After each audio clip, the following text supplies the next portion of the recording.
students, welcome to this session, right? So आज की class में we are going to move forward with English literature itself. Last class में हम लोग ने थोड़ा सा introduction to the course, what other topics that I will be dealing with. We have discussed all these things in yesterday's class along with the orientation session, right? आज की class में हम लोग we will be moving forward with the introduction to Chaucer. थोड़ा बहुत about Chaucer I gave you an idea about in yesterday's class, है ना। और कल की क्लास में हम लोग ने ये चीज़ भी देखने की कोशिश करी थी, जैसे चौसर की एज में बहुत सारे चीज़ें होंगी, there will be somewhere or the other corruption in the field of church, in the field of religion, Pepsi, ठीक है। अगर हम देखते हैं पेप्सी में भी यानी कि पोप रिलेटेड जो मैटर्स है उनमें भी बहुत सारी करप्शन होगी। थोड़ा सा इंट्रोडक्शन में हमने ये चीज डिस्कस करी थी, we try to discuss about this particular fact that how Chaucer was someone who belonged to this particular age after whom this entire age is named. And we also see not only that बच्चे, ना सिर्फ वही but हम लोग ये चीज भी देखते हैं कि चौसर जो है उनके he was from a family, from a rich, good, aristocratic wine seller, traders की family से he used to belong. So that thing gave him an edge over the other writers of this particular age. But that was another factor with regards to him being an ambassador. हमने discuss करा था, right? कि he had been an ambassador to Italy. He had been an ambassador to France, right? Representing the English people there, right? So अलग अलग जो kings थे, John of गॉन्ट, आज हम थोड़ा हिस्ट्री को जब डिस्कस करेंगे तो हम देखेंगे कि जॉन ऑफ गॉन्ट जो हैं वो चौसर के पेट्रन थे, यानी कि चौसर ने उनके लिए एक बुक लिखी थी, the book of the duchess. तो जॉन ऑफ गॉन्ट कौन थे, क्या था सारा, इस चीज़ के बारे में थोड़ा डिस्कशन चलेगा। So let me just quickly open my notes as well along with yours here. हाँ जी, थोड़ा सा बात करते हैं अबाउट दिस एज, ठीक है। अगर चौसर की एज की बात करें बच्चे हम लोग, if we try to talk about the Chaucerian age, Chaucer की एज एक ऐसी एज थी which saw a very great human suffering age the Black Death. I just रुक जाइए। as the black death crept its way across Europe. तो black death जो थी ये हम लोग को देखने के लिए मिलता है कि of course in this particular age in the 14th century, मैंने आपको बोला था कि पोर्ट्स के थ्रू, क्योंकि transportation use to happen through the mode of ships, ठीक है। तो पानी के जरिए जब आते थे तो there were certain infested rats which also used to travel along with the ships and everything like that, ठीक है। तो उससे क्या होता था कि जो वो इन्फेस्टेड रैट्स होते थे when they came here in Britain, जब वो पोर्ट वगैरह लैंड हुआ, ये थोड़ा सा इंट्रोडक्टरी फेस में मैंने आपको होमवर्क में पढ़ने के लिए दिया था। एक चीज़ मैं आप लोग को साथ साथ में ही दिखाऊंगी, साथ साथ में आपके मैं भी यही चीज़ें पढ़ रही हूँ, ठीक है। और मेरा पढ़ने का तरीका, आपका पढ़ने का तरीका might be different, but crux यही होना चाहिए कि आपको समझ में आ जाए, ठीक है।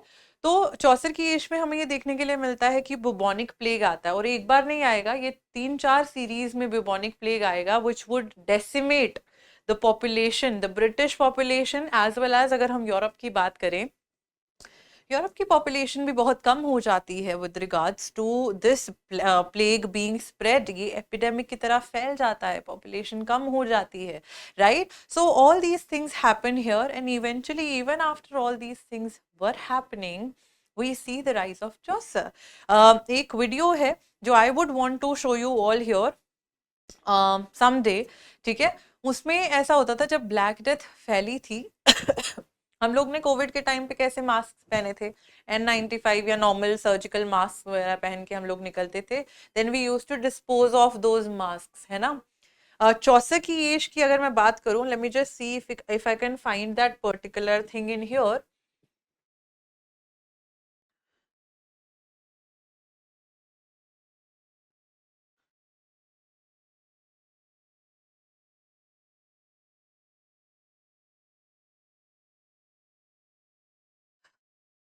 तो उस टाइम पे ऐसे मास्क जो थे वो पहने जाते थे, ठीक है। इससे क्या होता था बच्चे, इनको क्या लगता था, एक तो एक चीज ये बड़ी फनी है, उस पॉइंट ऑफ टाइम पे देयर वाज नो प्रोविजन ऐसे as such, science was not as a field which was developing during these time period. So what happened was that people were not really acquainted with सब superstitions पे काम करते थे. Everybody used to work on superstitions. So they were like, oh my god, I think लोग एक दूसरे के contact में आ रहे हैं. उनको ये नहीं पता था कि ये डिजीज कम्युनिकेबल है. एक को दूसरा छू लेता है या कोई छींक मार रहा है, somebody is sneezing before because of that particular germ and bacteria, वो सबकी तरफ जा रहा है, spread हो रहा है. Nobody knew these things क्योंकि उस point of time पे science as a field was not that much developed. But अब क्या होता है, और जो doctors आते हैं उस point of time पे, and the doctors are such that they will be wearing these beak like masks. ठीक है, और अपने कपड़े ऐसे बड़े से कपड़े पहन के आएंगे, लाइक रोब या आप इसको बोल सकते हो. ठीक है, एक बड़ा सा कोट ऐसा पहन के आएंगे, and they will be trying to make sure कि ये, और हद तक जाएंगे. लोगों के बड़े बड़े जख्म हो जाते थे, उनमें पस फिल होती थी, है ना. So these people had gone limits.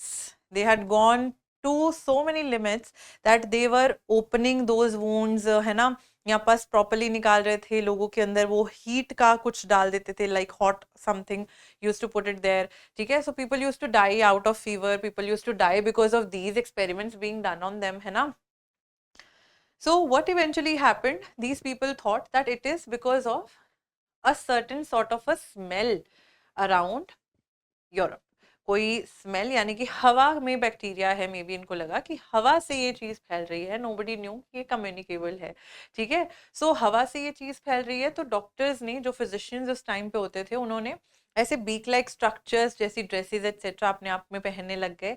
And when they wore these dresses, they inside the beak, इनकी जो ये बड़ी बीक होती थी, बीक को या तो ये प्रॉपरली स्वॉप कर लेते थे with certain sorts of scents, different sorts of aromas वगैरह, ये बीक को अंदर फिल कर लेते थे ताकि हमें स्मेल, जो बाहर हवा चल रही है उसकी स्मेल से हम लोग जो है इन्फेक्ट ना हो जाए, ये इनको लगता था. ठीक है, and that is not a problem, that is not their issue to deal with, that was an issue कि science develop नहीं हुई थी उस point of time पे. So these people when they were treating, तो ये खुद के अंदर अपनी बीक के अंदर या तो अरोमाज लगा के जाते थे या ये कुछ रख के जाते थे जिसमें से हमेशा कंटिन्यूस स्मेल आती रहे. तो इनको लगता था हम सेफ है.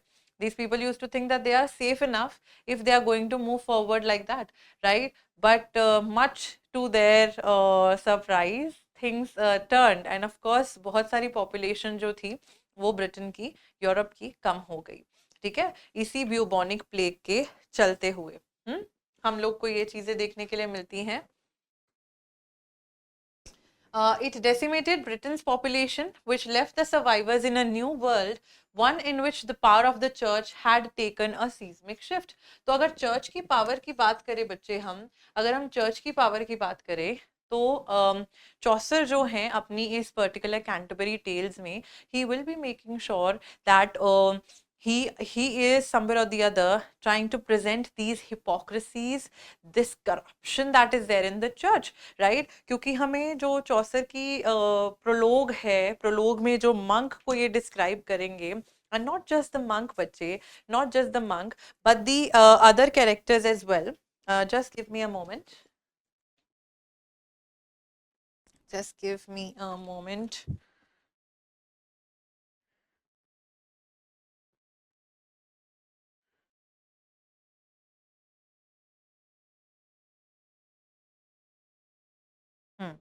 तो अगर हम बात करते हैं इस पर्टिकुलर टाइम पीरियड की, तो वेयर वाज आई.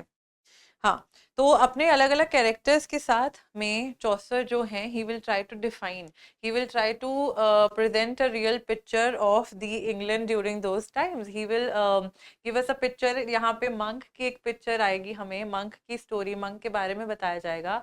वो ऐसा मंक है जिसको क्या पसंद है, जिसको हंटिंग पसंद है, जिसको हॉर्स राइडिंग और हंटिंग पसंद है, which is a very different sort of thing as it is expected of the monks, right? So monk जो है वो अपनी ड्यूटी नहीं कर रहा है क्योंकि उसको राइडिंग, हॉर्स राइडिंग पसंद है, उसको जो है hunting पसंद है ना? So all these things happen here. So we see that Chaucer, from a different point of view, he is trying to expose the church. Of course, he wants to expose the church, और उसको exposure को इस तरीके से करने की कोशिश कर रहे हैं that it is in a sense of a parody, or somewhere or the other it is being known to the people that हाँ जी चौसर ने satiric manner में ये चीज़ को define करने की कोशिश करी है.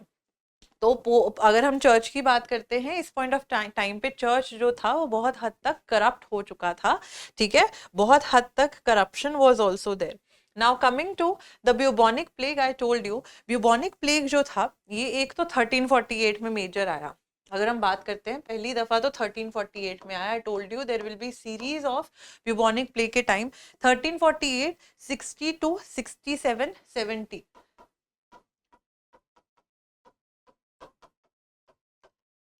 So in different series में bubonic plague it came in England, and we also see that in 1362 the English language became the official language of the law courts.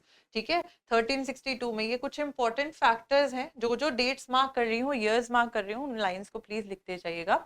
1066 में हम लोग ने कल ही डिस्कस करा था एंग्लो नॉर्मन एज, यानी कि नॉर्मैंडी वाले टाइम्स पे अगर हम देखते हैं, विलियम दी कॉन्करर के टाइम्स पे हम देखते हैं, तो William the conqueror was one such person who came from, these were the northern main, that's why उनको नॉर्मन्स बोला जाता था. नॉर्मन का मतलब होता है नॉर्थ मेन, ठीक है. These people came from the northern side and they were much and more well versed in French. तो विलियम द कॉन्करर के टाइम पे हमने देखा था कि French became the language of the court.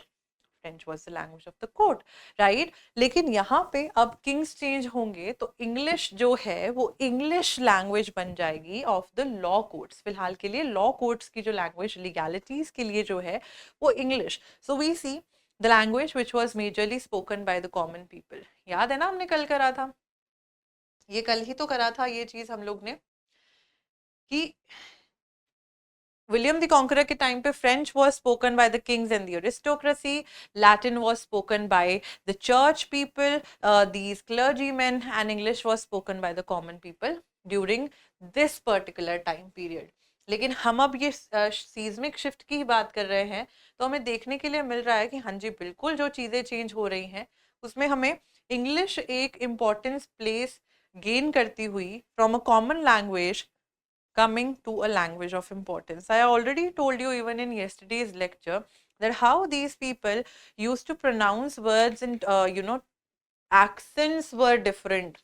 The accents of the people who were somewhere or the other from the upper class or upper strata of the society, they used to talk in a different sort of accent as compared to the ones who were from the lower strata, ताकि उन दोनों में एक differentiation देखी जाए. ठीक है, तो साथ साथ में थोड़ा रिवाइज भी कराती जा रही हूँ कि ये पॉइंटर्स हम ऑलरेडी डिस्कस कर चुके हैं. ठीक है, अब ये पॉइंट आपका इंपॉर्टेंट था. नेक्स्ट पेज पे चलते हैं. अगर हम देखते हैं, we see that death of the English king Edward the third, 1377 में एडवर्ड द थर्ड की डेथ हो जाती है. तो उनका एक बेटा होता है Black Prince. So the Black Prince son, अब इनका first son Edward the third का पहला बेटा जो रहा होता है वो एडवर्ड द ब्लैक प्रिंस रहा होता है. लेकिन the Black Prince dies in a battle.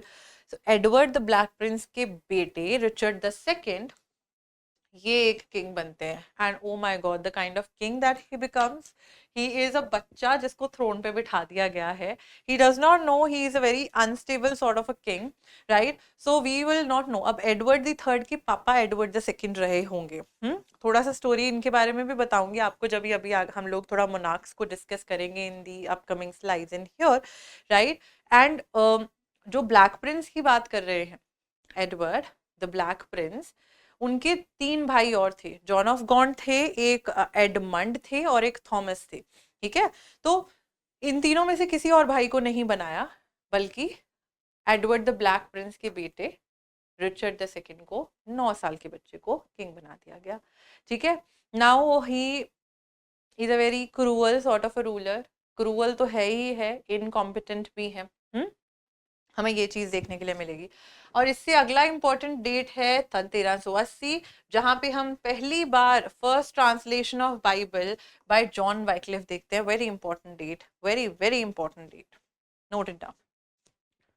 हम देखते हैं कि लैंग्वेज जो लैटिन थी, लैटिन वल्गेट में बाइबल लिखी गई थी पहले, अब वहां से धीरे धीरे English, because it is going to take a turn and come on the upper ground in here, हम देखते हैं कि कॉमन लोगों के लिए, क्योंकि कॉमन लोगों को तो लैटिन से दूर रखा जाता था, बाइबल से दूर रखा जाता था, कि this is not something that you all should be reading, Latin is the language of the Bible and the church and the clergy, आप लोग नहीं है, आप लोग को एक्सेस, ये कॉमन लोगों को बोला जाता था। तो जॉन वाइक्लिफ ने ये टास्क लिया कि मैं करूंगा बाइबल को फर्स्ट टाइम ट्रांसलेट, ठीक है। तो he took up this particular task, he translated the Bible, complete Bible translate नहीं करी थी माइंड यू, ठीक है। तो इन्होंने बाइबल को पहली दफा ट्रांसलेट करा, ये ईयर आप लोग के लिए इंपॉर्टेंट हो जाता है। Next we move to 1381, peasants revolt होता है, जो कि लेड बाय वॉट टाइलर। अब पेजेंट्स का रिवोल्ट क्यों हो रहा है, क्यों और कैसे ये चीज रिलेटेड है, अगर आप अपनी इंट्रोडक्शन पढ़ के आए हुए होंगे जो मैंने होमवर्क में दी थी, तो हम लोग को बच्चे ये चीज देखने के लिए मिलती है कि वॉट टाइलर ने ये रिबेलियन कराया। रीजन इसका एकमात्र यही था, the only reason that we could think of right now, and it was the reason of course during those time periods. क्या रीजन था, एक मिनट वेट करेंगे, let me just have my chair shift your. Reason हमें क्या देखने के लिए मिलता है, रीजन जो देखने के लिए मिलता है वो ये होता है that you know the pageants etcetera, they were the ones who were dissatisfied with their wages, and bubonic plague की वजह से तो बहुत सारी पॉपुलेशन जो थी वो ब्रिटेन की डेसिमेट हो चुकी थी, है ना, बहुत लोग मर गए थे। So people now were like, अब वहां पे क्या चलता था उस पॉइंट ऑफ टाइम पे, फ्यूडलिज्म वगैरह चलता था, है ना, कि फ्यूडल लॉर्ड्स जो थे अपना अपनी जमीन का कुछ हिस्सा जो था वो पेजेंट्स को दे देते थे। पेजेंट्स और फार्मर्स में क्या डिफरेंस है, the difference between peasants and farmers basically is that a peasant is somebody who is you know doing the harvesting वाला part and everything on a on the land of the feudal lord. Farmers have their own land, ठीक है। तो feudal lords जो थे वो pageants रखते थे कि इनके वहां पे हल वगैरह जोतने के लिए, फसलें उगाने के लिए, for harvesting and anything like that. So now to make sure that the peasants are getting enough money, they are getting enough paid already, काम बहुत ज्यादा था, करने वाली लेबर बहुत कम। So what happened that these people were like कि all right, what we will try to do, we will ask them for higher wages. Peasants ने बोला कि हम थोड़ा हायर वेजेस की डिमांड करते हैं, क्योंकि लोग तो कम ही हैं, हमें भी पैसे की ज़रूरत है। बट ये चीज़ क्या कर दी गई, ये चीज़ खारिज कर दी गई, इस चीज़ के ऊपर कोई ध्यान नहीं दिया गया, ठीक है। और स्पेशली अगर हम रिचर्ड द सेकंड की बात करते हैं, रिचर्ड द सेकंड ने इस पॉइंट ऑफ टाइम पे, ये क्यों पेजेंट्स रिवोल्ट हुआ था, because because of black death का consequence, less labour demanding higher wages. तो जो हमारे रिचर्ड द सेकंड है,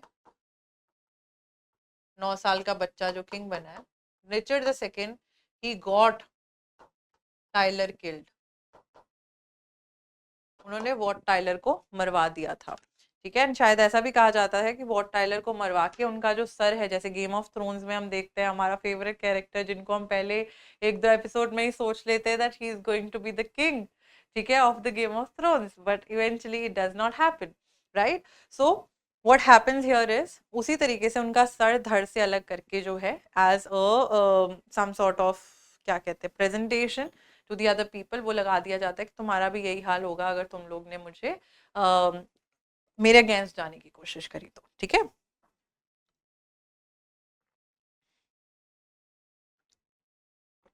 और जब रिचर्ड टू की बात होगी, रिचर्ड टू को उनके खुद के चाचा जो हैं, he will remove, who will be known as King Richard II is deposed and replaced by John of Gaunt's son, a Lancastrian Henry Bolingbroke, who was declared King Henry IV. And what kind of king he was? There's a Netflix series on Henry IV as well. He fought a very nice battle. Henry IV ने battles भी अच्छे. He had a nice he was a good king basically.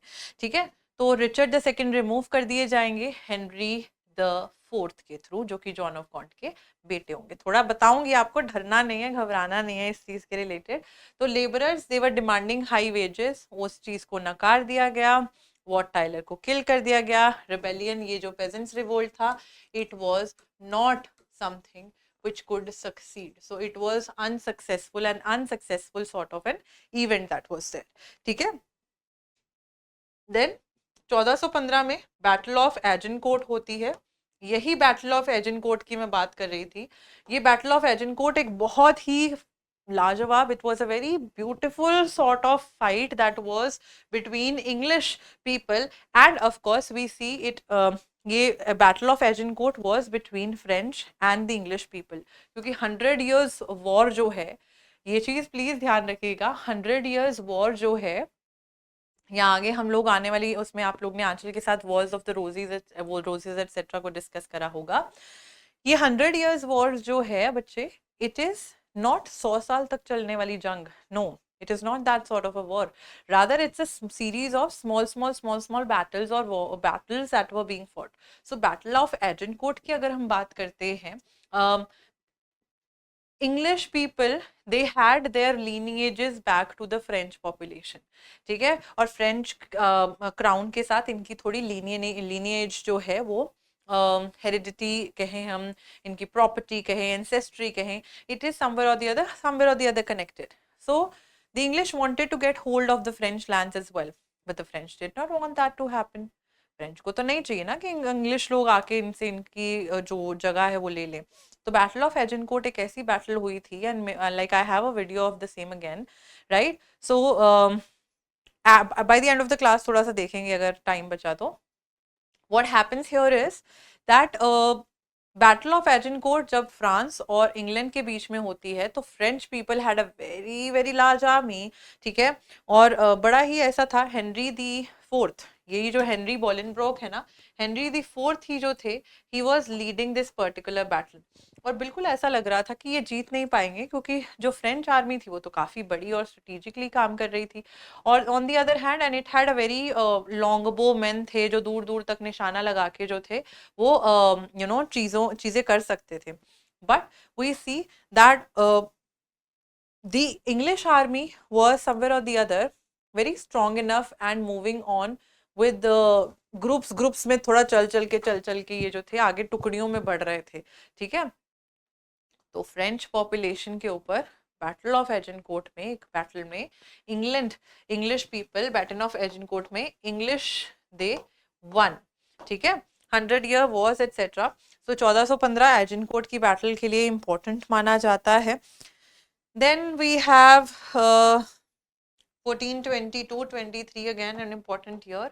हमारे जो Scottish king James one है, ठीक है, he is imprisoned by the English and he writes King Square. बस ये थोड़ा लिख लीजिए, एज अ फैक्ट लिख लीजिए इसको, write it as a fact.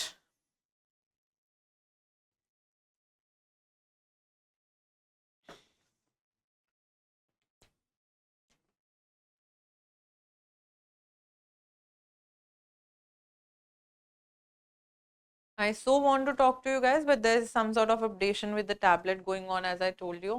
So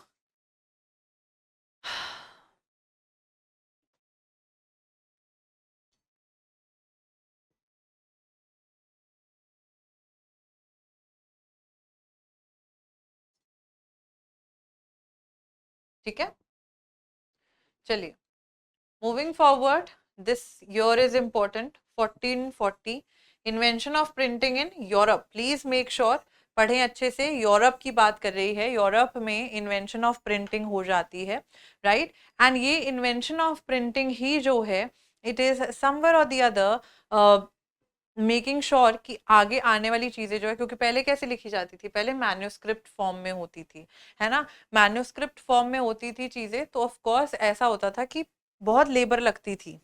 बहुत स्क्रिबलर्स लगते थे टू मेक श्योर कि वो स्क्राइब्स लगते थे कि वो चीजें एक से दूसरे में कॉपी करी जाए एटसेट्रा। लेकिन अब प्रिंटिंग की इन्वेंशन हो जाती है 1440 में यूरोप में, ठीक है। एंड वी सी यहाँ पे end of 100 years war, end of 100 years war, it also happens in here. 100 years war चली कब थी? अगर आपने इंट्रोडक्शन में पढ़ा होगा, you will be knowing it was not properly 100 years, but it was a war which began from the year 1337 to 1453। तो 100 years के तो थोड़ा सा ऊपर चले ही गई थी ये, ठीक है। तो 100 years वॉर का ये PYQ भी आया हुआ है, ये PYQ भी आया हुआ है आपका, इसलिए मैं बोल रही हूँ, ठीक है।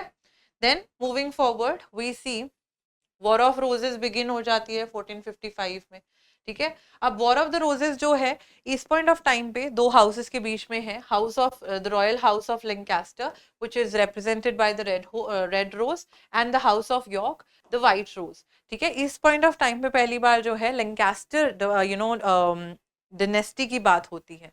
And then an important date और ईयर अगेन, ग्यूटेनबर्ग की बाइबल फर्स्ट टाइम पब्लिश होती है as a printed book, right. So it is considered to be the first printed book ever, Gutenberg's Bible 1456, 1456।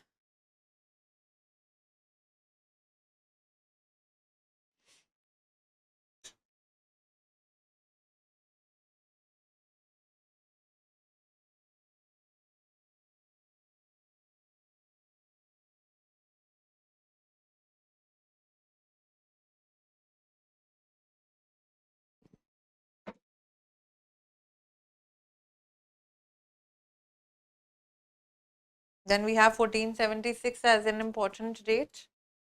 1476 as an important date. William Caxton, he established the first printing press in England. तो पहली दफा England अगर हम देखते हैं 1456 में पहली printing press आती है, ठीक है, जो कि पहली book ever Gutenberg's Bible, Johannes ग्यूटेनबर्ग ने प्रिंटिंग प्रेस यूरोप में लेके आए थे। सो अगर हम बात करें on an umbrella term, Europe में entirely the printing press was bought by Johannes Gutenberg, right? But if we see the first ever printing press brought in England, it was by William Caxton in the year 1476, right? So 1476 के आसपास हम William Caxton को देखते हैं that he brought this particular printing press in England, ठीक है। And उनकी best seller, ये भी क्वेश्चन आया हुआ है, तो यहीं से आपको बहुत सारे प्रीवियस ईयर क्वेश्चंस देखने के लिए मिल रहे हैं। उनकी फर्स्ट बेस्ट सेलर रहती है 1485 में सर थॉमस मैलरी की Le Morte d'Arthur, Le Morte d'Arthur. Thomas Malory's book Le Morte d'Arthur becomes the first ever bestseller of William Caxton through his printing press,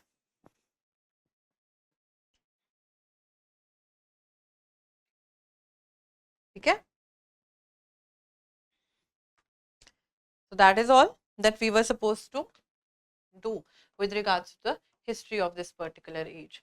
अच्छा, अब आ जाते हैं, ये थोड़ा सा मैं आपको बता दूं with regards to ये इन्होंने चौसर के टाइम पे, ही was not ruling during Chaucer's time, ठीक है, लेकिन इनको यहाँ पे इसलिए डिस्कस करना पड़ रहा है क्योंकि Edward the third would be here. So Edward the second is the father of Edward the third, ठीक है। So he was not the person who ruled during Chaucer's time, making it clear, very clear अभी ही, ठीक है। Edward the Second, he was thought of being a homosexual, so he did not have. He married a girl named Isabella. Sorry, 1 minute. Edward the Second is considered a homosexual, and being a homosexual, being a king during those time periods, homosexuality was something which was considered something unnatural during those time periods. So it was not कि हाँ जी it is somewhere or the other उन लोग के लिए natural नहीं था। आज के टाइम पे भी कई लोग इसको taboo consider करते हैं, but it is becoming normal these days, right? So during those times, एक तो 2-3 facts आपको बता देती हूँ, factual चीजें ऐसे थोड़ा उस पॉइंट ऑफ टाइम पे, जैसे ये भी माना जाता था कि to make sure that a king is ruling nicely he should be mentally doing well. अगर किसी को लगने लगता था ना, किंग की काउंसिल ऑफ मेंबर्स एक्सेट्रा को लगने लगता था that the king is not doing well enough mentally, so वही एक reason would have been sufficient enough to remove him from the throne. Secondly, ये होमोसेक्सुअलिटी वाले चार्जेस, अगर पता लग जाता था the king is sleeping with guys only, है ना, ही इज अ गे, तो उस चीज के चार्जेस भी अलग लगते थे, राइट। सो किंग को रिमूव किया जाता था एंड उस पॉइंट ऑफ टाइम पे तो लोगों को सीधा मार ही दिया जाता था with regards to this particular concern taking place there, right. So Edward the Second was one such person who somewhere or the other was ruling before Chaucer came into existence, right? So Chaucer के time पे 3 rulers रहेंगे, Edward the third रहेंगे, Edward the third की death के बाद black, उनके बेटे black Prince के बेटे यानी कि एडवर्ड दी थर्ड के जो पोते हैं Richard the second, he will come. Richard the second now will be deposed by John of Gaunt के बेटे यानी कि अपने चाचा हेनरी द फोर्थ के थ्रू रिचर्ड को रिमूव कर दिया जाएगा क्योंकि he would be a very unstable sort of a king, ठीक है। You know, I don't know why I am smiling with this particular fact in mind कि ये लग रहा होगा आपको कि बड़ा ही ज्यादा Edward second third fourth Henry ऐसे ये हो रहा है, थोड़ा धीरे धीरे समझ में आएगा, ठीक है। फर्स्ट क्लास है, take it a little slow. चलिए, ठीक है, तो इन चीजों के बारे में हम लोग बात करते हैं। अब एडवर्ड द सेकंड क्योंकि होमोसेक्सुअल थे, so he did not have very good relations, sexual relations to be appropriate with the context that I'm trying to make in here, or the point that I'm trying to put across. He was not having that good sexual relations with his own wife whose name was Isabella, ठीक है। तो अगर हम बात करते हैं, इनकी wife जो है उनका नाम था इजाबेला, ठीक है। इनकी वाइफ का नाम था इजाबेला, इजाबेला के साथ इनके कोई फिजिकल रिलेशंस प्रॉपर नहीं थे and because of that particular reason only Isabella she fell in love with a guy named Mortimer, ठीक है। मॉर्टिमर के साथ में मिलके इन्होंने इसको मरवा दिया, इस किंग को, एडवर्ड द सेकंड को, दोनों ने डिपोज करा दिया, they got him killed, right. By the orders he was murdered in Berkeley castle, right. और ऐसा बोला जाता है कि he was killed by having a red hot poker thrust up his anus, so very badly he was he received death in a very bad manner, अपनी ही wife के षड्यंत्र conspiracy के through he got killed, right? So this thing which happened now, इस वजह से क्या होगा जब एडवर्ड द थर्ड इनके बेटे होंगे, ठीक है। तो Edward the second who was a homosexual, ठीक है, जिसको इनकी वाइफ और उसके लवर ने मार दिया, seems like a very modern sort of a tale though, ठीक है। एडवर्ड द सेकेंड एंड इनके बेटे थे एडवर्ड द थर्ड। अब एडवर्ड द थर्ड जब बड़े होते हैं, when he becomes the king of England, he got Isabella and Mortimer killed, बदला लिया इन्होंने अपने पापा की डेथ का। अब एडवर्ड द थर्ड के आगे 4 बेटे थे, ठीक है, यहीं पे समझा दे रही हूँ।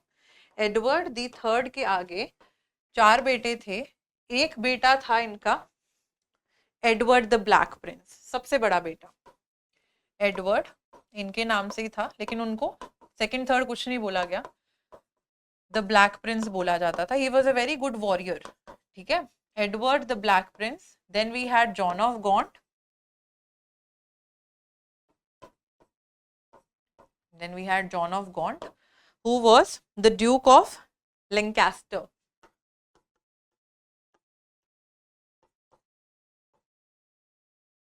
ड्यूक ऑफ लैंकास्टर थे। थर्ड बेटे इनके जो थे, his name was Edmund, who was the Duke of York, Edmund who was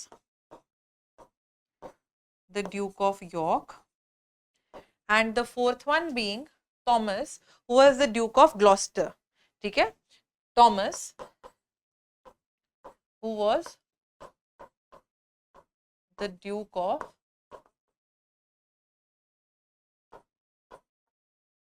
Gloster, ठीक है।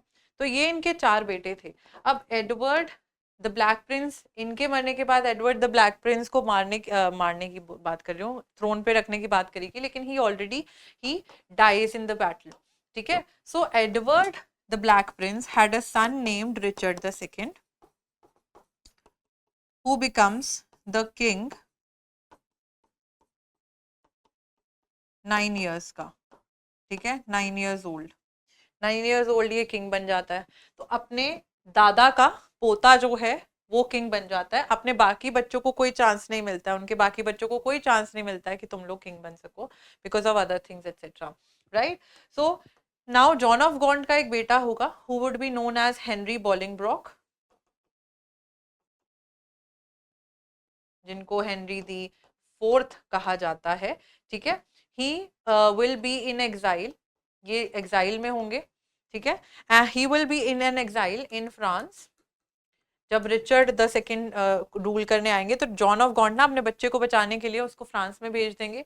And when he comes back he deposed, अब ये रिचर्ड को मार देते हैं आके, he deposed Richard the second, ठीक है। इन दोनों का अभी कोई रोल ही नहीं है, सिर्फ बताने के लिए मैंने बताया।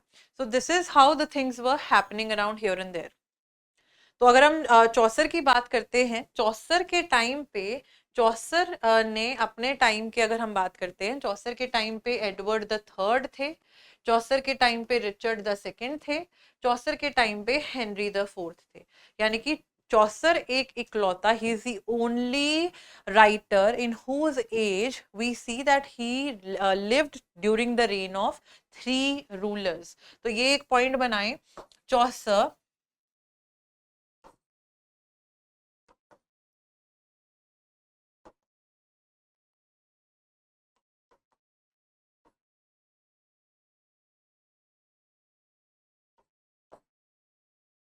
थ्री रूलर्स, कौन से 3 रूलर्स थे वो?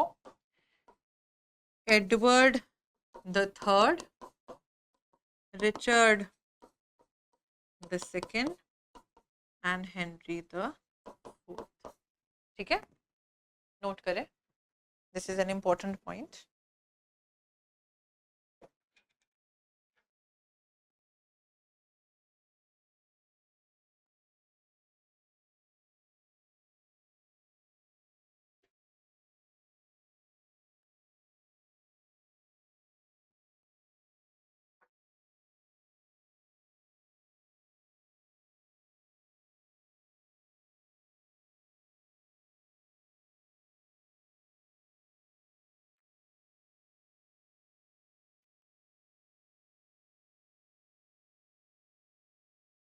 ठीक है,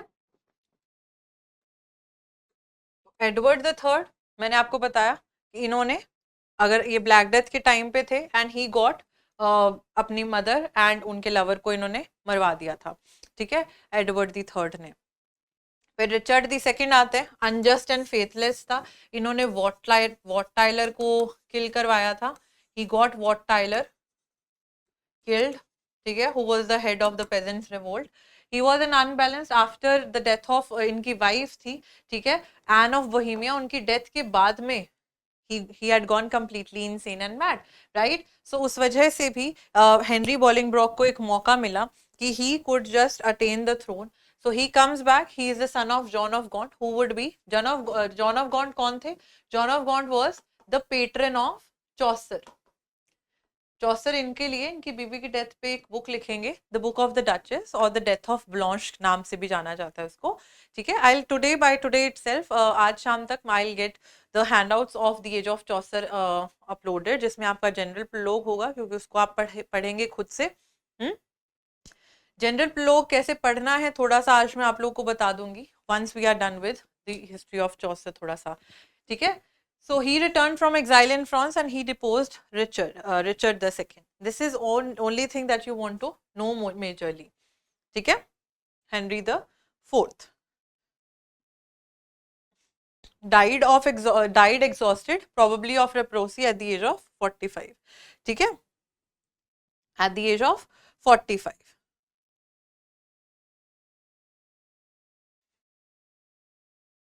अच्छा, कुछ देखते हैं, एक्सपेंडिंग लेक्सिकन देखते हैं, चौसर के टाइम पे क्या क्या चीजें एक्सपैंड कर रही थी। We see that there is some sort of a distinctive stylistic feature of the Middle English. अच्छा, ये भी पूछा गया था कि चौसर कौन से डायलेक्ट में लिखते थे, अगर हम बात करूं मैं आप लोग के साथ, चौसर जो थे, चौसर की इंग्लिश कैसे डिफरेंट होगी, थोड़ा सा ओल्ड इंग्लिश के बारे में बताऊं तो ओल्ड इंग्लिश में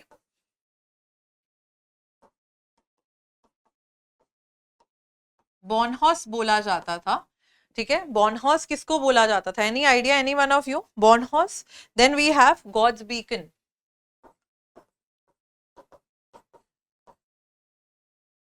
ये तो है आपकी सैक्शन वाली इंग्लिश, ठीक है, जिसका मैं ट्रांसलेटेड वर्जन ही लिख रही हूँ। बोन हाउस और इन इन चीजों को, ये वर्ड्स को क्या बोला जाता था, जो कंपाउंड करके जोड़ के बना बोले जाते थे, they were known as kennings, kennings were there, है ना। So bone house was the body, right, the human body, because human body is a house of so many bones, ठीक है। सो दैट्स वाई इसको human body को bone house बोला जाता था। God's beacon बोला जाता था सन को, सूर्य को, सूर्य को गॉड्स बीकन बोला जाता था, right. So we see that now there will be a gradual shift, जो चौसर की बात करते हैं हम, ठीक है। यहाँ पे देखते हैं words, number of words expand होंगे, entered the language from Latin but far majority of imports were French. So we will, English में अगर हम देखते हैं, चौसर जो है लैटिन से वर्ड्स बोरो करेंगे, not just Chaucer but the other contemporaries of his, they will borrow words from Latin, they will borrow words from French, right? Middle English has sets of words each with a different origin. तो अगर हम चौसर की as की writings को पढ़ेंगे तो you will see that Middle English में आपको Latin भी देखने के लिए मिलेगा, ठीक है। चौसर की एज में आपको इन्फ्लुएंस देखने के लिए मिलेगा, चौसर as had an influence of Latin and French, ठीक है।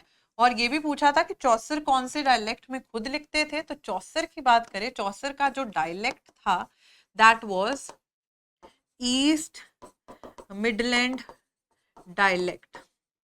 Here goes your previous year question, here goes your previous year question, ठीक है।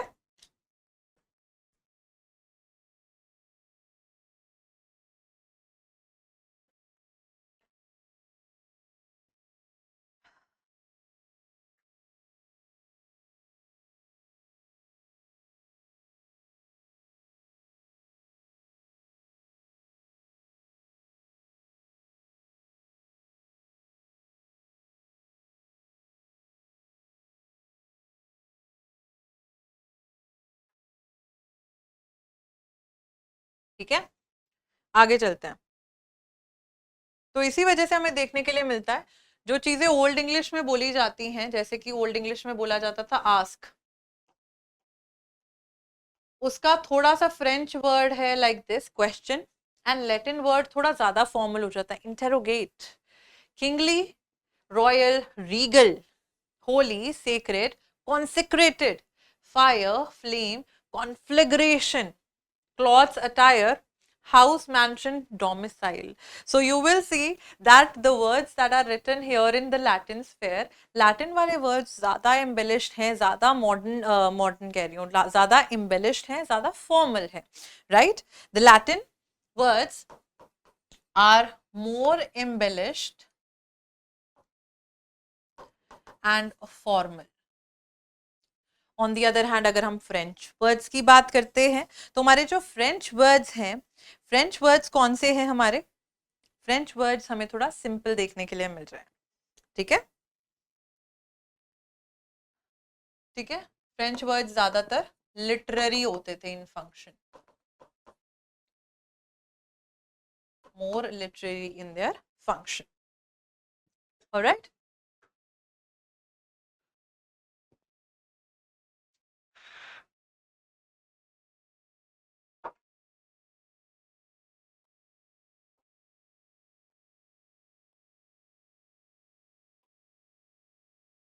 तो चौसर की कैंटरबरी टेल्स में से ही हम लोग को देखने के लिए मिलता है, चौसर ने फ्रेंच और लैटिन वर्ड्स का यूजेज करा है कैंटरबरी टेल्स में।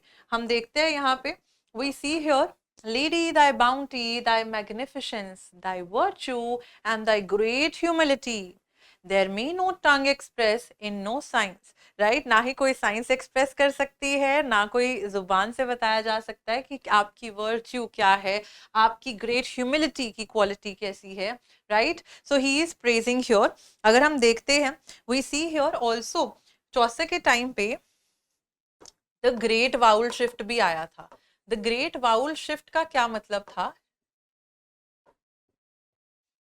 कि चौसर अपने टाइम पीरियड पे लॉन्ग वाउल्स को the way they were pronounced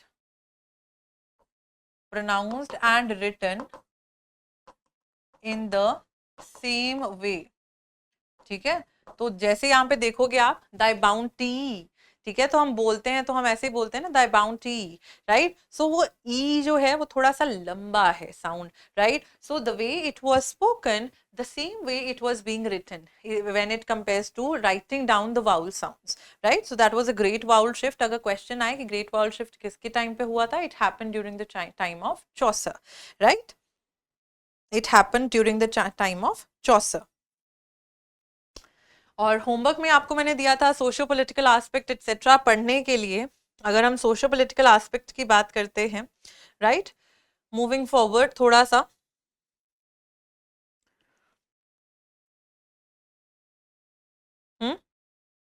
चौसर की एज की बात करते हैं तो सोशियो पॉलिटिकल स्टांस कैसा था, how was the society here, socio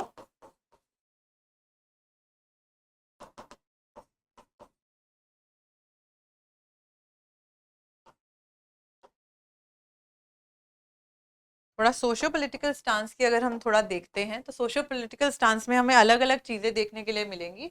we will see that there is, as I told you in the beginning of today's lecture as well, there is corruption in church, in the church में हमें corruption देखने के लिए मिल रही है. We also see reformation also happening during these times, कई चीज़ों को रिफॉर्म किया जा रहा है. वाइक्लिफ ट्रांसलेशन लेके आ रहे हैं उनके खुद के फॉलोअर्स. अगर आपने पहले 3-4 पेजेस जो मैंने होमवर्क में दिए थे उनमें दो लोलार्ड्स का मेंशन आता है. The Lollards were the people who were the followers of John Wycliffe. Now John Wycliffe, he knew कि चर्च में बहुत सारी चीज़ें जो है करप्ट मैनर में की जा रही हैं, लोगों से बहुत पैसे लिए जा रहे हैं with the name of pilgrimage etcetera. And also the other things, है ना, कि जो पोप में पैसे पैसे लोगों से टैक्सेस एक्सेट्रा तीर्थ वगैरह कलेक्ट किए जा रहे हैं, they are not being used properly, right, in the right way. So we see corruption हो रही है चर्च में. We also see reformation also happening.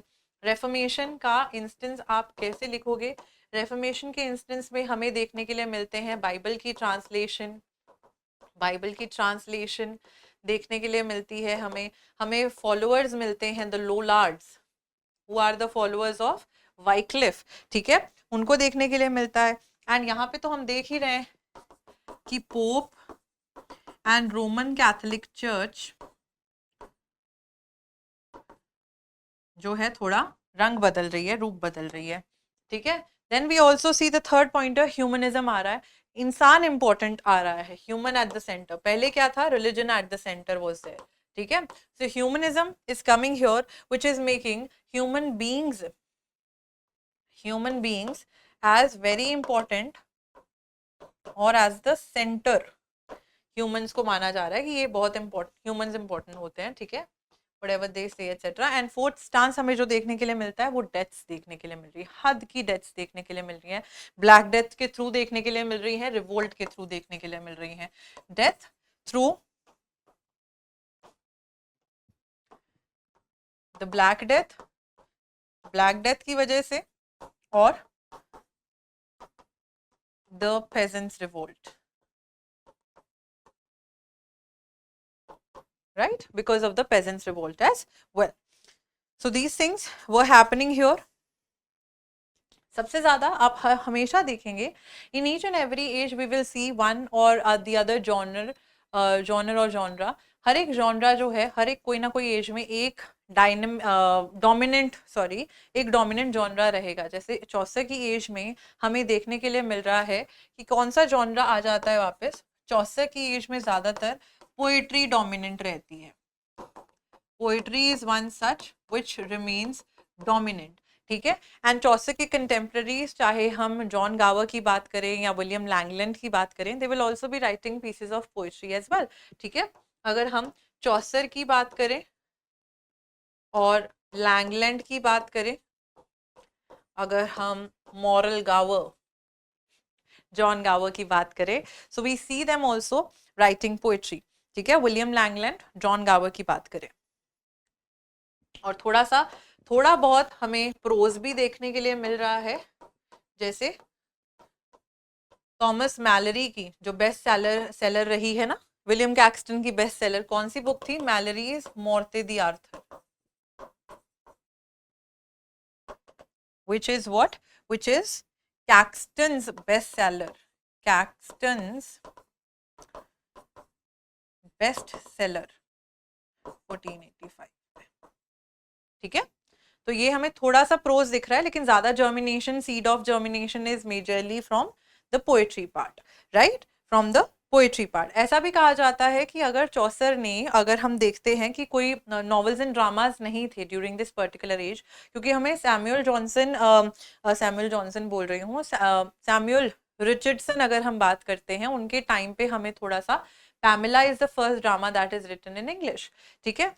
अगर हम चौसर की एज की बात करते हैं तो चौसर का वर्क जो है उसने थोड़े थोड़े सीड्स प्लांट करे थे for the Elizabethan drama to take place which will be coming in the following centuries, right. अगर कैंटरबरी टेल्स प्रोज में होता है, ऐसे कहा जाता है, क्योंकि कुछ टेल्स कैंटरबरी टेल्स की प्रोज में है, व्हिच इज योर होमवर्क। थोड़ा सा मैं होमवर्क बता देती हूँ साथ साथ में, होमवर्क में आप देख के आएंगे कि चौसर की प्रोज टेल्स कौन सी हैं, ठीक है। तो ऐसा माना जाता है अगर चौसर ने सारी की सारी टेल्स प्रोज में लिखी होती तो क्या होता कि चौसर के वर्क को पहला जो है नॉवल इंग्लिश का माना जाता, rather than being a piece of poetry, a very big poem, right. So this is what happened in here. तो ड्रामा हमें नहीं देखने के लिए मिल रहा है, ड्रामा जो है it is nowhere, it is nowhere during these times. All right. So what I wanted to show you all was this particular thing कि मैं कैसे पढ़ती हूँ अपने, आप लोग को ये 3 पेजेस दिए थे मैंने होमवर्क में पढ़ने के लिए, ठीक है। Right now I don't have the book as in, अगर आप इंट्रोडक्शन वाला स्फेयर देखे बच्चे, if you see the introduction वाला स्फेयर,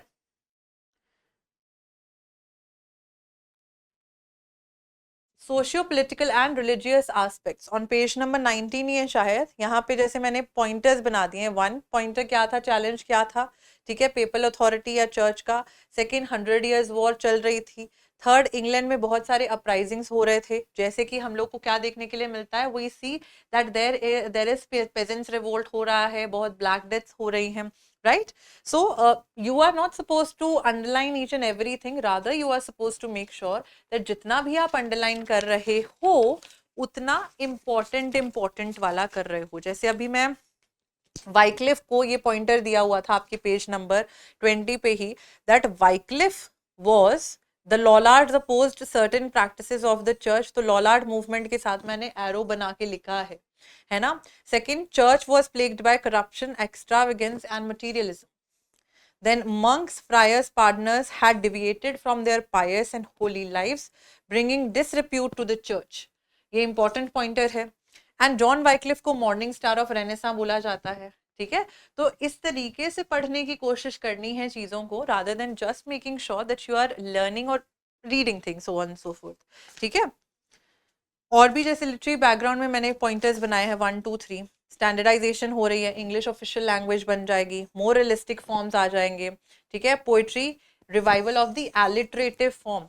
अब एलिट्रेशन आपको एज अ जॉनरा थोड़ा सा तो पता होगा, अगर पोइट्री की यहाँ पे बात करते हैं, पोइट्री यहाँ पे जिस तरीके की आएगी वो एलिटरेटिव आएगी। एलिटरेटिव होने का मतलब क्या होता है, कॉन्सोनेंट वर्ड्स जो रिपीट होते हैं ना, जैसे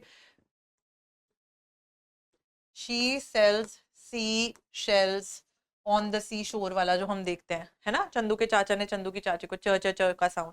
तो पोएट्री जो यहाँ पे लिखी जाएगी, it will be more in the form of alliterative poetry will return again, right. तो ये चीज हमें देखने के लिए मिलती है। That was in your literary background, है ना। अच्छा, चौसर को अगर हम देखें, चौसर की एज को हम देखते हैं तो it is divided into 3 major chunks, 3 major parts, जिसको क्या बोला जाता है, जिसमें हमारे पास फ्रेंच पीरियड आ जाता है, जिसमें इटालियन पीरियड आ जाता है, जिसमें हमारा इंग्लिश पीरियड आ जाता है, ठीक है। So we will be moving forward with that, but before that I would want कि आप लोग कुछ कुछ चीज़ें जो हैं with regards to the terms जो मैं चाहती थी कि आप लोग लिखें, वो प्लीज़ लिखें। अच्छा, इसमें से बच्चे जो मैं बोलूंगी, जो मैं हाईलाइट करूंगी वही लिखेंगे, आप सारी चीजें नहीं लिखेंगे। फैब्ल्यू क्या होता है? Short, humorous and typically bawdy poem. Origin इसका फ्रांस है, ठीक है, ओरिजिन फ्रांस है, 12th-13th सेंचुरी। और देखा जाए तो ये ऑक्टोसिलेबिक कपलेट्स में सिर्फ लिखना है, ये चीजें अभी लिखे मैं समझाती हूँ फिर। Domestic comedy full of sexual innuendo of the merchant and middle classes. मैंने आप लोग को कल की क्लास में ही बताया था कि चौसर कुछ ऐसी चीजें लिखेंगे which will be double meaning, which will not have only single meaning, but बहुत सारी चीजें Chaucer just because of the fact that he wants to be humorous he will be penning certain things down, right, and these would be very much humorous. तो इसमें क्या होगा, एक love triangle local setting होगी, ठीक है, ये pointers ही लिखें जैसे मैं कर रही हूँ। लवर का ट्रायंगल होगा, ट्रिकरी होगी, ठीक है। तो मैं आप लोग को जो टेल्स दूंगी उसको आप पढ़ के आएंगे। और ये प्लीज टर्म्स का ना ओरिजिन पूछ लेते हैं तो प्लीज ये लिख लीजिएगा कि इसका ओरिजिन जो है टर्म का, ये ओरिजिनेटेड फ्रॉम फ्रांस है, ठीक है। का कोल्डिंग ऑफ अ स्टूपिड हस्बैंड भी होती है इसमें।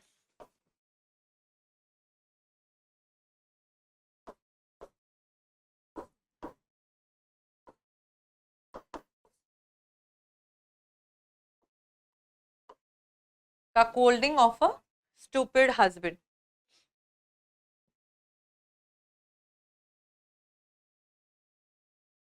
तो एक छोटी सी स्टोरी बता देती हूँ।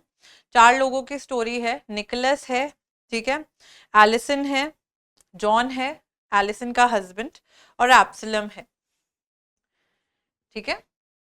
इसमें ये चौसर ने अपनी कैंटरबरी टेल्स में 2-3 फैबुलूज जो हैं वो लिखे हैं, जिनमें थोड़ी सी सेक्सुअल इनुएंडो है, डबल मीनिंग। सेक्सुअल इनुएंडो का मतलब होता है सेक्सुअल चीजें जो हिडन तरीके से बताई गई हों, डबल मीनिंग जिसको बोल देते हैं, ठीक है।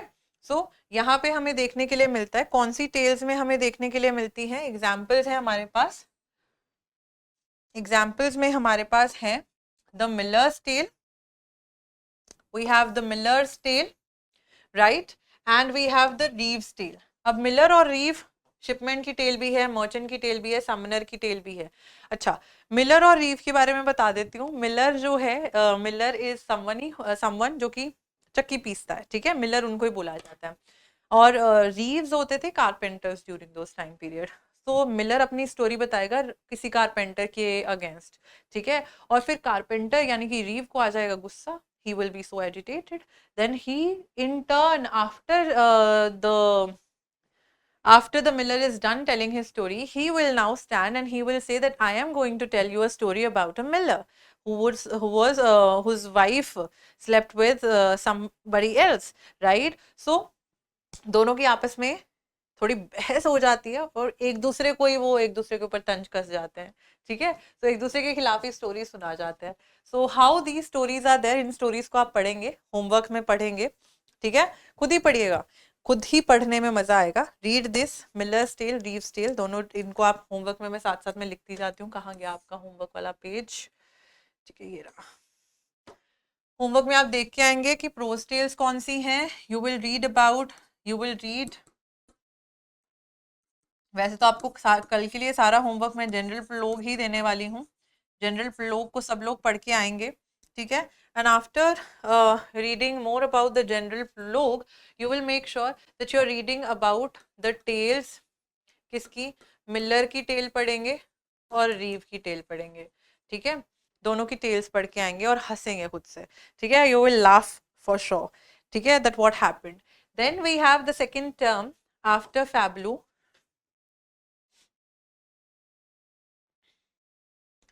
फैब्लू के बाद हमारे पास जो सेकंड टर्म आ जाती है, it is a term named as एग्जाम्पलम।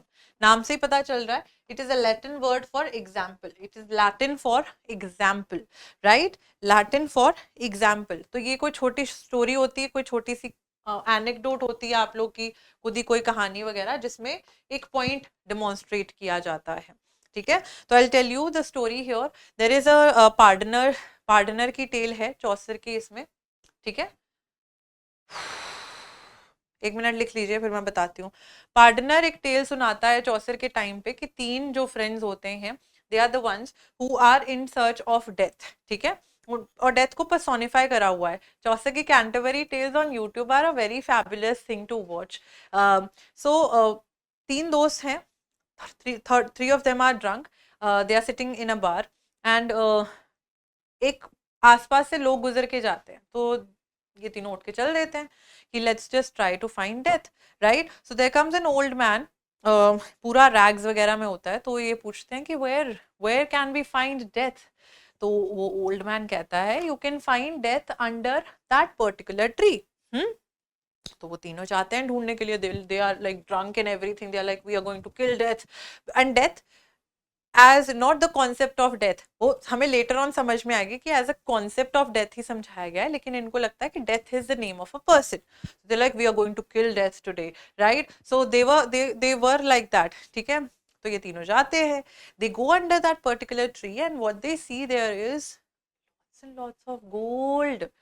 बहुत सारा सोना देखते हैं. अब the three of them are like we will share this amongst the three of us. Right, तो क्या होता है कि कहते हैं कि हम तीनों जो हैं हम इसको आपस में बांट लेंगे. तो दे आर लाइक ठीक है, okay we will celebrate this. हम तीनों भाई आपस में इस पर्टिकुलर गोल्ड को बांट लेंगे. But what happens is that उन दोनों में तीनों में से दो जने कहते हैं कि let's just try to play a game here. हमें गेम खेलते हैं. और वो गेम होती है कि उसमें वो तीन लकड़ियां ऐसे हाथ में पकड़ते हैं पतली पतली. एंड दे से जिसकी भी बारी आई वो जाएगा और सबके लिए बियर लेके आएगा पीने के लिए. So they agree and the three of them they choose. ठीक है, वो गेम से खेलते हैं और जिसकी बारी आती है one of the three friends he goes to the main market. He goes to the main market and he gets beer for the two of them as well. But what he does in the market is this that वो वहां से uh, उन beer के साथ साथ क्या ले आता है. उन बियर में, उन ड्रिंक्स में वो एक ऐसा जहर मिला के ले आता है. he brings some sort of a poison to poison the two friends. Why he wants to do that? क्योंकि उसको सारा सोना खुद के लिए चाहिए. ठीक है, so he wants the entire money to his own self. तो व्हाट ही डज इज कि मैं इन दोनों की ड्रिंक में जहर मिला दूंगा. सो ही टेक्स द ड्रिंक्स वहां पे लेके जाता है. ऑन द अदर हैंड वो दोनों उसका वेट कर रहे हैं.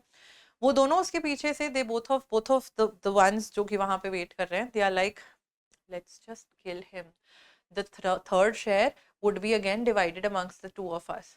तो जो पूरा गोल्ड है वो दो में ही डिवाइड करना पड़ेगा, तीन में नहीं डिवाइड करना पड़ेगा. तो we will be much in profit then. ठीक है, when he comes back let's just kill him, stab कर देते हैं उसको. ठीक है, इतनी बात बोल दी जाती है. तो when the third friend comes there, वो ड्रिंक्स लेके आता है एंड दोनों फ्रेंड्स जो हैं वो उसको स्टैब करके मार देते हैं. अपने तीसरे फ्रेंड को मार देते हैं. Now he is the one who's lying there killed. Now they are in the celebratory mode. They are like oh my god we are going to have drinks, we are going to have a party now. तो वो क्या करते हैं, उठाते हैं वही जो वो ड्रिंक उनके लिए बियर लेके आया होता है, एल बोलते हैं उसको. एल लेके आता है, उसको दोनों चीयर्स करते हैं. Then they drink, both of them they drink the ale with the poison in it. Right, so जब वो वाली ale को पी लेते हैं, what happens here is that both of them also die. So the three of them, all of them they died, right? Because they were trying to search for death. Now they found death. है ना. तो इसका ये चौसर ने अपनी इस particular tell में जो पार्डनर की टेल है, पार्डनर की टेल में एग्जाम्पलम ही दिया है, एक मॉरल मैसेज दिया है कि डोंट बी ग्रीडी. ठीक है, हमें यहाँ पे यही मिल रहा है. हमें यहाँ पे क्या, डोंट बी ग्रीडी जो है उसमें खुश रह लो, ग्रीडी मत हो. ये चीज का एग्जाम्पल तो हमें इस टेल के थ्रू ये एक एग्जाम्पलम है. ठीक है, that Chaucer uses in his tale, Canterbury Tales. Note down करें.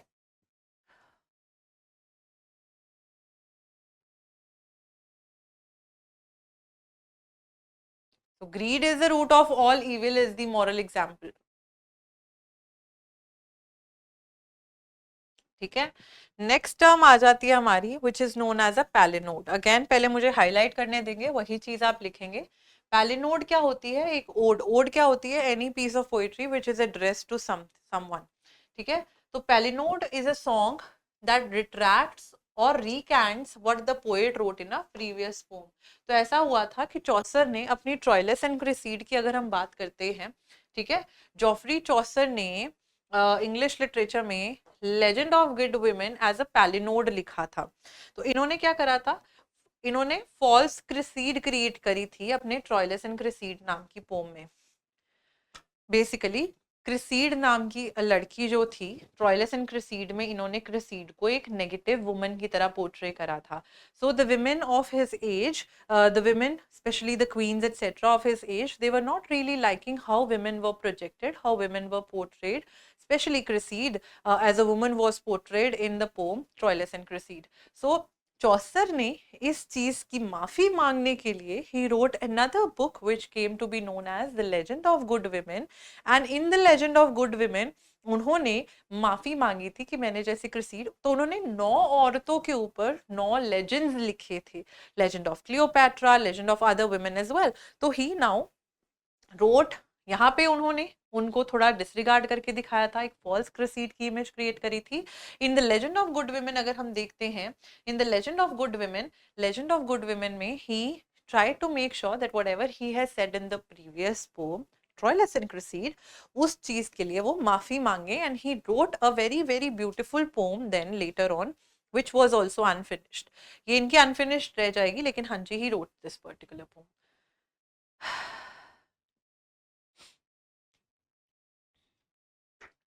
So he apologizes for the work's worldly vanities and sinful contents. Wherefore I beseech you meekly, for the mercy of God, that you pray for me, that Christ have mercy on me and my guilties, and namely for my translations and endings of worldly vanities, the which I revoke my retractions. तो इन्होंने legend of good women को as a retraction लिखा था to Troilus and Criseyde. ये बहुत important factual information है।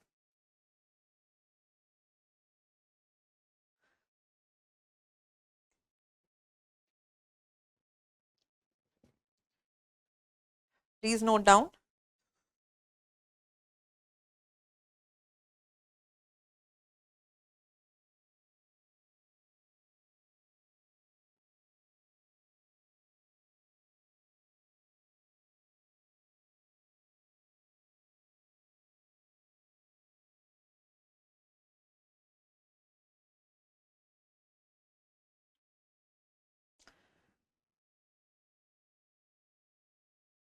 Next आ जाती है आपकी term which is known as rhyme royal. Rhyme royal, ठीक है, a stanza of 7 line 10 syllable lines, ठीक है, जिसकी राइम स्कीम ये रहती है which has been your previous year question, again which has been your previous year question. तो rhyme scheme ABAB BCC रहती है, ठीक है, राइम रॉयल की। और इसके इमिटेटर थे लेटर ऑन, हम एज ऑफ रिवाइवल में जब जाएंगे, एज ऑफ रिवाइवल में चौसेरियन, स्कॉटिश चौसेरियंस रहेंगे, कुछ इंग्लिश चौसेरियंस रहेंगे। These will be the people who will be imitating Chaucer. So later on their is a person named James one of Scotland, जिनका मैंने आज ही आपको किंग स्क्वायर लिखवाया है, ठीक है। तो he will be using this particular technique in that particular poetry, ठीक है। And later on the flea from me, William Wordsworth ने अपने रेजोल्यूशन एंड इंडिपेंडेंस में भी राइम रॉयल का यूसेज करा है, ठीक है। तो rhyme royal introduced in English by Chaucer, rhyme royal introduced in English 14th century in Chaucer's work Troilus and Cresside and the Parliament of Fouts. इन दो works में चौसर ने पहली दफा राइम रॉयल का यूजेज किया था, specially in Troilus and Criseyde. First used Troilus and Cresside at Parliament of Fouts.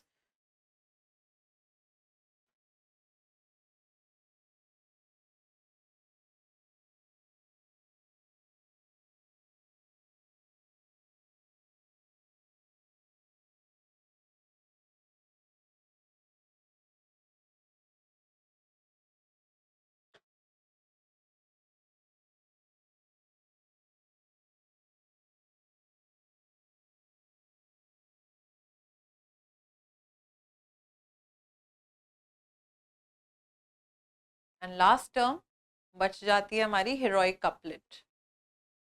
Heroic couplet, couplet होता है मतलब a combination of two lines, ठीक है,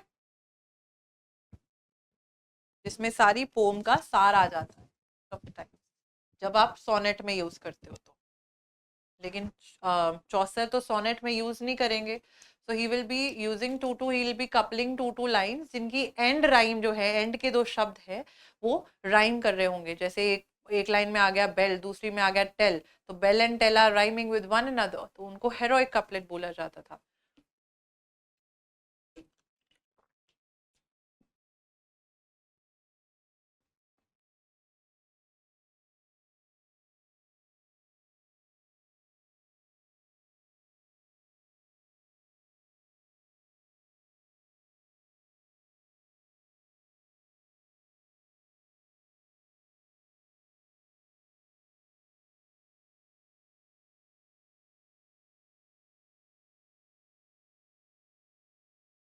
ठीक है, let's move to that. Heroic couplet is a pair of rhyming lines that is presented in a heroic poem or that relays themes of heroism. ठीक है, consist of two lines written in iambic pentameter, penta मतलब पांच, pentameter five syllables, right.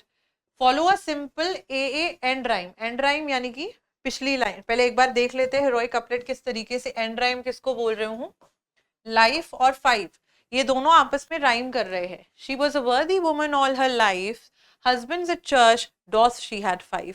तो किसकी बात चल रही है, वैसे तो ये बात चल रही है, आपको पढ़ना पड़ेगा इसके बारे में। ये बात चल रही है चौसर के कैंटरबरी टेल्स का एक कैरेक्टर है, वाइफ ऑफ बाथ, जिनके टीथ में गैप है, जिनके वाइडर हिप्स है। She is one such person who has married for 5 times, she is having experience of all the worldly affairs and she has been to pilgrimages as well. ठीक है, तो ये end में, here thou great Anna whom 3 realms obey, does sometimes counsel take and does sometimes tea। ठीक है, सो ये ओबे T ये आपस में राइम कर रहे होते हैं, तो इनको क्या बोला जाता है, हेरोइक कपलेट बोला जाता है। नोट डाउन करें, पहली दफा चौसर ने अपने legend of good women and Canterbury Tales में इसको यूज करा था, which becomes a very important point again, which is a very important point again.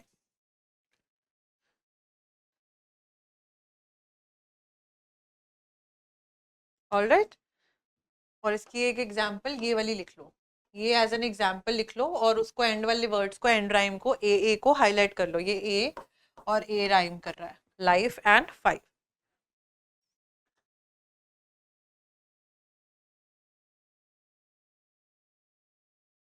ठीक है, अब थोड़ा सा चौसर के बारे में मैंने आपको बता दिया था। He lived during the reign of 3 kings, Edward third, Richard second and Henry the fourth.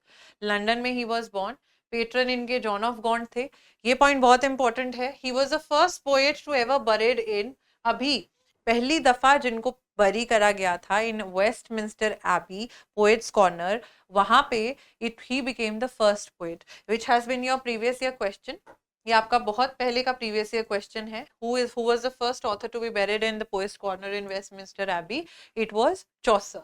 ठीक है, ओविड को मिले भी थे, ओविड को मिले कह रही हूँ, बोकाशियो को मिले थे, इटली में बोकाशियो को मिले थे। ओविड के टाइम पे तो he was not even here, fourth fifth century, right. So he was influenced by Ovid, he met Boccaccio. ठीक है, बोकाशियो के डी कैमरॉन के ऊपर ही बेस्ड इन्होंने कैंटरबरी टेल्स लिखी थी। तो कुछ कुछ पॉइंटर्स अगर मैं आपको बताती हूँ, make sure that you are noting them in your diary.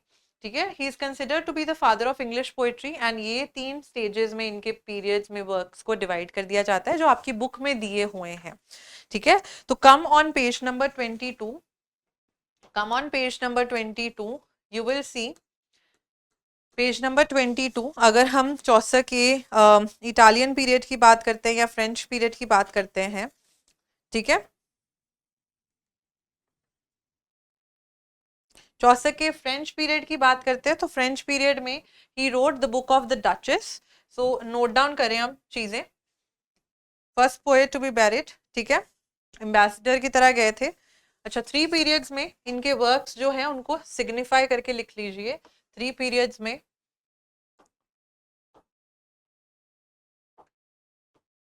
अगर पहले पीरियड की बात करें तो इनका जो फ्रेंच पीरियड था, फ्रेंच पीरियड था, इसमें इनकी the book of the duchess, जो कि इन्होंने जॉन ऑफ गॉन्ट की वाइफ की डेथ पे लिखी थी, क्योंकि John of Gaunt really loved his wife very much, he was very sad when she died. So knight in black colour करके एक रेफरेंस आता है, तो वो नाइट इन ब्लैक जो है वो इतना सैड हो रखा है दैट व्हेन चौसर, ये एक ड्रीम विजन में लिखी गई है, सपने में लिखी गई है, ऐसे मतलब बताया कि ड्रीम में एक विजन आया था, उस पे लिखी गई है।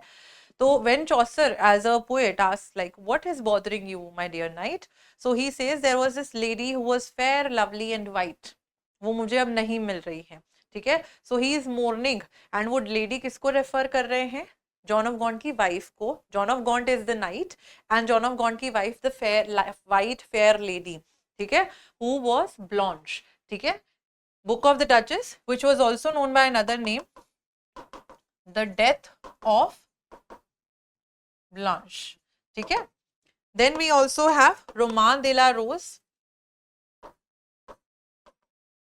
The Romaunt of the Rose आपकी बुक पे लिखा गया है, ये it was the translation of a French romance, ठीक है, तभी फ्रेंच में लिख रहे हैं। फिर है इनका एन ए बी सी, छोटी सी पोम थी, एक पोम थी। Then we have the complaint of Mars and the complete unto pity.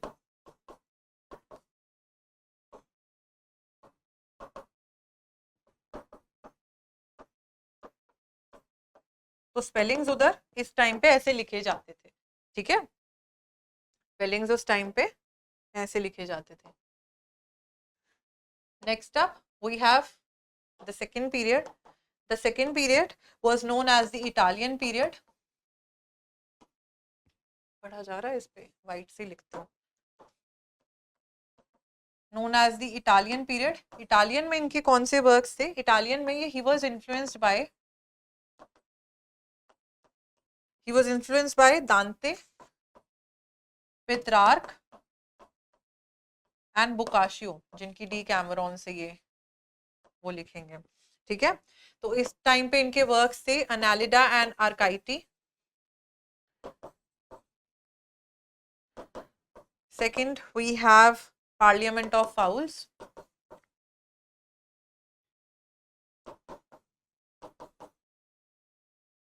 Then we have Troilus and Cresside, the House of Fame.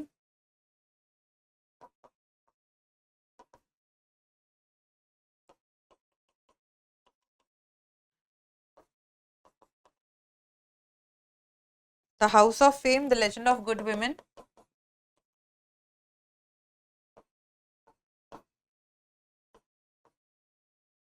The Legend of Good Women. And इन्होंने एक translation भी करी थी बीथियस की constellation of philosophy को, इन्होंने English में translation करी थी, कॉन्सलेशन ऑफ फिलोसफी, ब्रैकेट में that's why I am going to write translation, ठीक है, इट वाज ट्रांसलेटेड, ठीक है। Then we move to the third.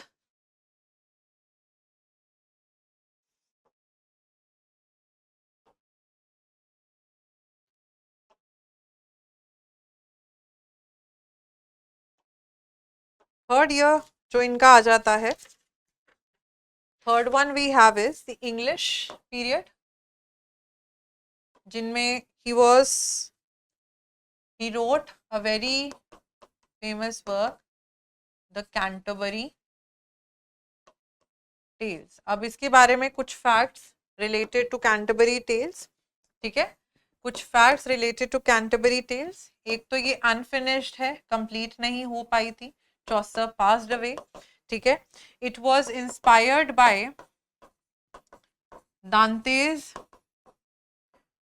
दांते कह रही हूँ, inspired by Boccaccio's Decameron, Boccaccio's Decameron, ये पिलग्रिम्स का जाना, ऐसे कैरेक्टर्स लेके आना, ठीक है। और पिलग्रिम्स कहाँ जा रहे होते हैं, the pilgrims are going to the shrine of saint Thomas Becket, जो इनके लिए मार्टियर हुए थे, ठीक है। एंड स्टार्ट कहाँ से होती है, इट स्टार्ट्स फ्रॉम द टबार्ड इन, टबार्ड इन, इन्स होते थे छोटे छोटे होटल्स उस पॉइंट ऑफ टाइम पे जहाँ पे लोग रुकते थे, मोटेल्स की तरह। ठीक है, so these are the three periods. ठीक है, अनफिनिश्ड। और ये बात बोली जाती कि ईच पिलग्रिम जो है 2 टेल सुनाएगा, 4 टेल सुनाएगा। 2 जाते हुए while going, 2 while coming back. ठीक है, 2 while coming back.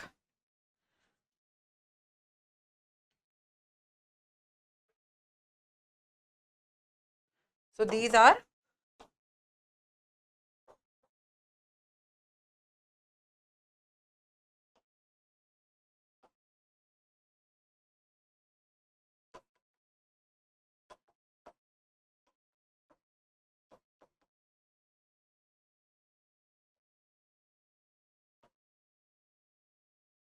the 3 periods of Chaucer's life. ठीक है,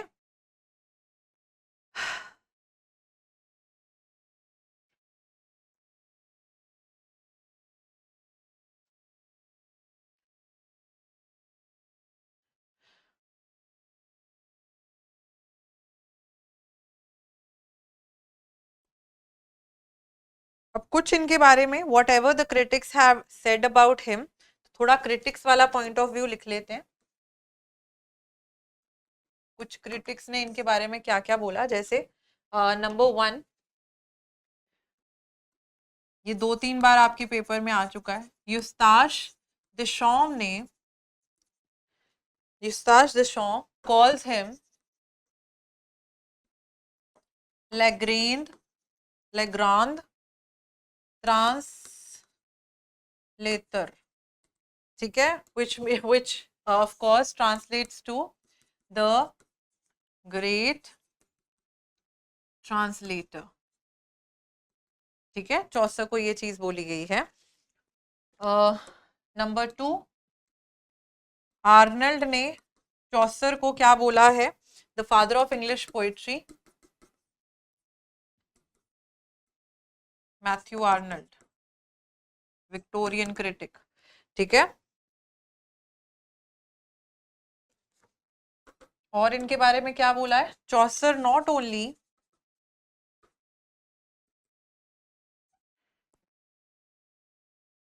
चौसर लैक्स, इसके साथ ऐसे लिख लो, चौसर, फिर इलिप्सिस डालो। इनको क्या बोला जाता है, ellipsis, when you are missing certain words, बीच में वर्ड्स या लाइंस, तो आप इलिप्सिस लगा लेते हो। Chaucer lacks high seriousness, previous year question, ये भी आपका PYQ है। नंबर 3, ड्राइडन ने चौसर के बारे में बोला है, here is God's plenty, here is God's plenty. और भी बोला है a rough diamond, a rough diamond and must first be polished, and must first be polished ere it shines। ठीक है, ये ड्राइडन ने बोला है।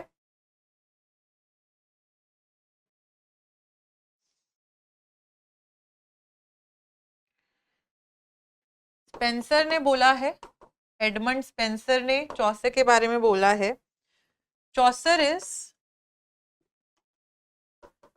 Well of English अनडिफाइड, अनडिफाइड। ठीक है, और आप जिनकी एक हिस्ट्री की बुक पढ़ते हो, एडवर्ड एल्बर्ट, एडवर्ड एल्बर्ट, उन्होंने इनको बोला है, जैसे अगर आप देखेंगे, John Wycliffe was known as morning star of Reformation. Chaucer was known as the morning star of Renaissance. याद कैसे रखना है वाइक्लिफ को कि उनको रेफर्मेशन बोला है, क्योंकि उनकी वजह से रिफॉर्म आ रहे थे चर्च में। ठीक है,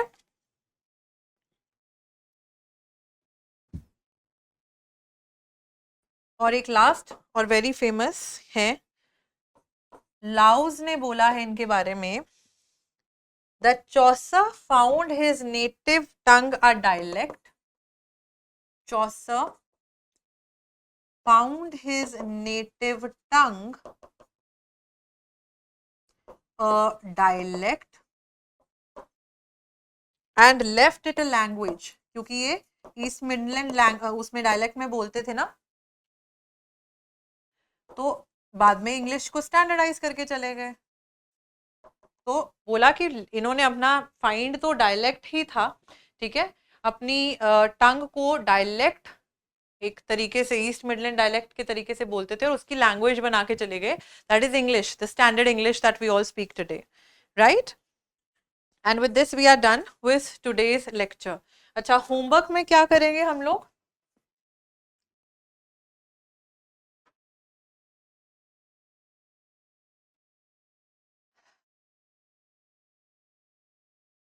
What are we supposed to cover in the homework? Let me bring the homework वाला पेज इधर नीचे ही लेके आती हूँ।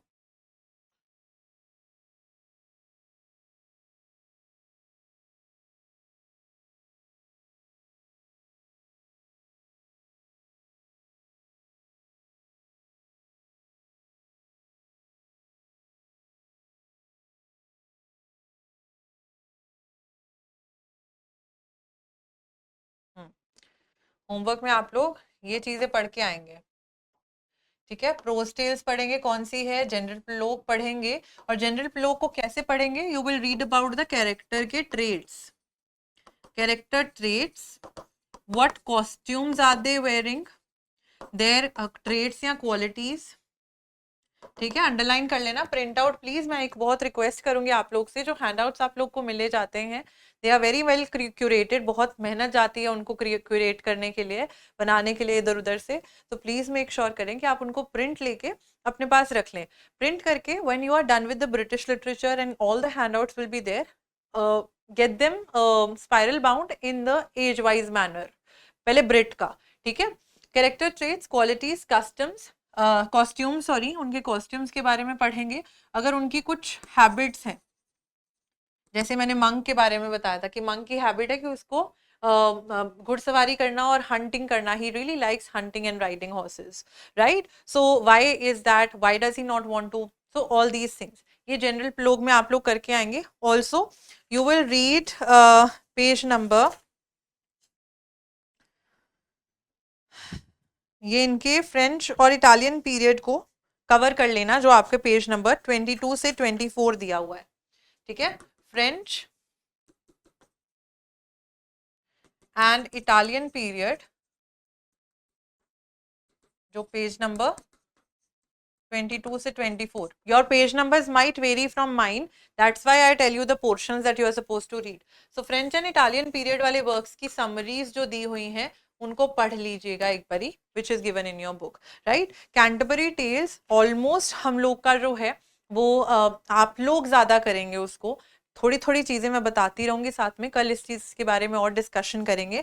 कैंटरबरी टेल्स के बारे में मैं आपको थोड़ा सा बताऊंगी, ठीक है, with regards to how many tales et cetera are there, incomplete है, होस्ट कौन होता है, कौन सी दो प्रोज टेल्स हैं, इनको कल हम डिस्कस करेंगे, ठीक है। सो या